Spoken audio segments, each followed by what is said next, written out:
When you walk through a city, marveling at towering skyscrapers or even more modest buildings, it's easy to overlook the crucial element keeping these structures standing. Reinforced concrete, RC, failure occurs when a structure's bearing capacity is reduced, leading to severe deformation or rupture.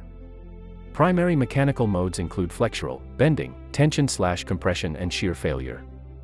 It is primarily caused by overloading, corrosion of steel rebar, poor quality concrete mixes, and environmental degradation.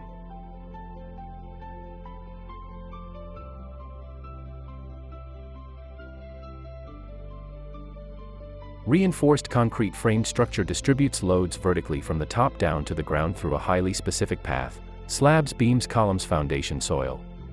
Each component passes the accumulated weight to the next in a sequence of compression and bending.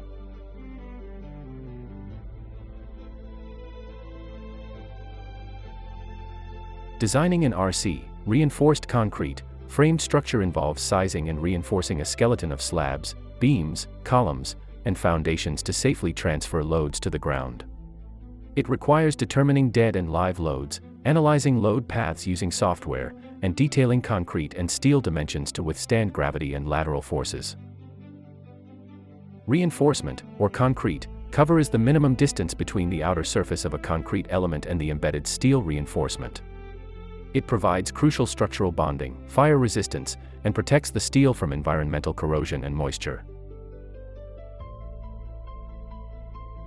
Development length is the minimum embedment required for a rebar to securely transfer its stresses to the surrounding concrete and prevent pull-out.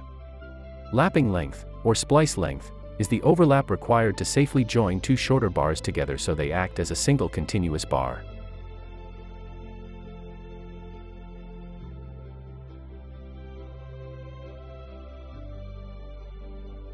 Reinforced concrete structures are subjected to primary external loads, dead loads, self-weight, live loads, occupants/furniture, wind, and earthquakes, which generate internal forces like compression, tension, and shear. Concrete excels at handling compression, while the embedded steel rebar absorbs the tensile and shear stresses. Poor reinforcement placement in reinforced concrete, RC, severely compromises structural integrity. Common on-site mistakes include incorrect bar spacing, inadequate concrete cover, poor lap splices, and unsecured, dirty rebars. These errors reduce load-bearing capacity and expose the steel to premature corrosion. Reinforced concrete structure integrity relies on the synergistic bond between steel, which provides tensile strength, and concrete, which provides compressive strength. Maintaining this integrity requires ensuring continuous load paths, adequate material quality, and preventing corrosion, all guided by standards like those outlined in the Concrete Institute building codes. Reinforced concrete, RC, structural design synthesizes concrete's high compressive strength with steel's tensile capacity.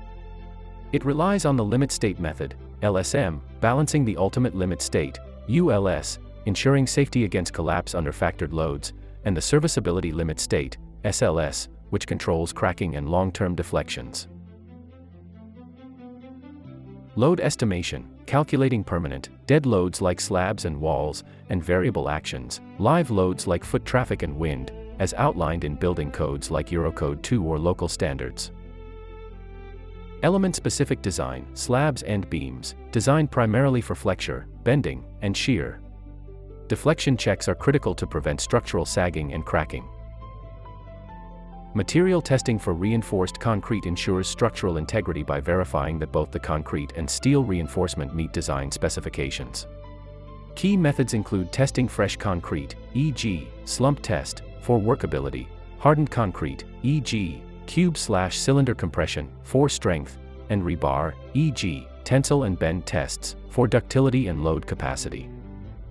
Aggregate testing ensures that the sand, fine aggregate, and gravel/crushed stone, coarse aggregate, used in concrete meet standards for strength, durability, and workability.